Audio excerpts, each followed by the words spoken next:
moja ya vitu ambavyo vinavyoniwazisha mimi ni kwamba kuhusiana na hivi vita vinavyoendelea, nachojiuliza mimi, hakuna mwenye mashaka kwamba Irani ni nchi ambayo inaongozwa Kiislamu. Kila mmoja anafahamu hilo kwamba Irani inaongozwa Kiislamu na mambo yote kuanzia sekta zote za kimuundo zinaendeshwa Kiuislamu, na ndiyo sababu iliyofanya mpaka wale wa Amerika na Israel wote kutaka kuwashambulia, sio kutaka, mpaka kuwashambulia, mpaka kuwaulia viongozi wao. Sababu kubwa ni sababu kwamba nchi ile inatawaliwa Kiislamu. Kwa hivyo lengo lao kwamba wanataka wabadilishe ule utawala ambao unaoendeshwa Kiislamu, wakidai kwamba ni utawala ambao unaendeshwa kidhulma. Sasa nashangaa Saudia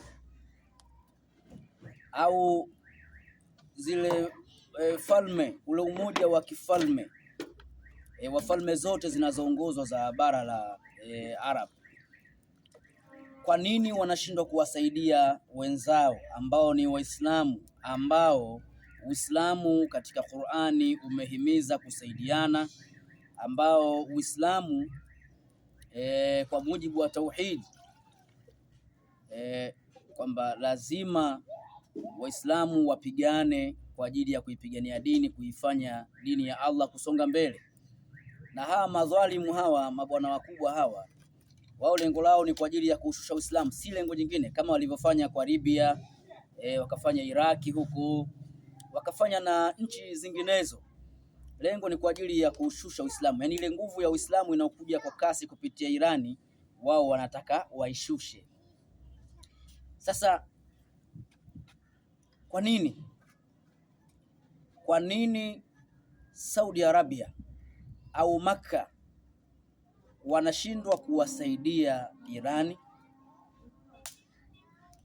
Na ndiyo nchi ambayo ndiyo kitovu kikuu, yani ndiyo kitovu ambacho Uislamu ndio wenye asili, ukiachilia huko kwa baba zetu Ibrahim, sio akina Nabii Adam, bado ile asili ya Uislamu tunaipatia katika mji wa Makka. Why? Kwa nini wanashindwa kuwasaidia wa Irani na wamekaa kimya? Unakuja kugundua kwamba tayari kuna vitu vimebadilishwa katika mji wa mji wa Makka ambavyo havipo kidini. Yaani wale wamebakia tu katika kuforce tu zile itikadi ambazo hazina madhara. Mimi kuna mzee mmoja aliwahi kuniambia, akasema hii Qur'ani hii mtume hajasema uongo, itabakia maneno. Na ikibakia maneno basi Uislamu hapo tena ile nguvu yake inakuwa tayari imeshapotea. Ndivyo walivyofanya. Leo Qur'ani imebakia kwenye mashindano tu, inasomwa tu, watu wanacheka tu. Yaani Qur'ani ndio imebakia hapo.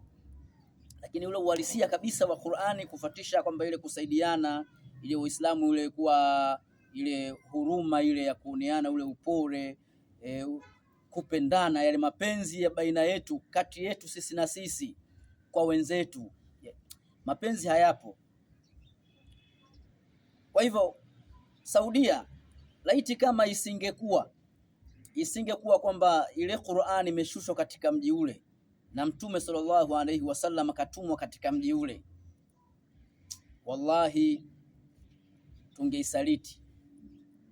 tungeisaliti, lakini hakuna sababu ya kufanya hivyo, kwa sababu Uislamu wetu si kama wenzetu. Uislamu una kanuni, una sheria, unaongozwa na kanuni zilizokuwa madhubuti, na ndio maana hata Irani inaonewa gere kwa sababu ni nchi ambayo inajizatiti katika mazingira yaliyokuwa mazuri na mifumo iliyokuwa mizuri ya Kiislamu, dini ambayo imenyoka na imeweka vitu wazi kabisa. Kwa hivyo mimi nasema kwamba lazima tuwe na mapenzi ya kweli kama Waislamu. Si tauhidi inadaiwa kwamba wao ndio wana tauhidi? Basi tuwe na tauhidi ya kweli, sio kuradiana. Mtu akienda kusoma tu kwa melodi anakuwa anajifanya yeye ndo ana imani kweli kweli, anaradi watu. Mbona kwenye hili hamlisemei nyinyi ambao mnajifanya nyinyi ndio imani kweli kweli, yani kwamba sisi wengine unatuita maghurafi, sio masufi? Kwa nini hamlisemei kwa hili? Au umwagaji damu ni mzuri? Umwagaji damu ni mzuri? Hakuna dini ambayo inaruhusu kumwaga damu. Umwagaji wa damu hauruhusiwi katika dini yoyote. Sasa kwa nini hamlisemei hili? Mmekaa tu mnasikilizia tu, wengine ndio wanafurahi kabisa, wanalani, yani wanauliwa viongozi wakubwa ambao wamesimamia katika haki kuilingania, kuisimamisha dini ya Mwenyezi Mungu, wao wanachekelea. Kwa hivyo kuna uyahudi fulani ambao unaendelea. Wassalamu alaikum.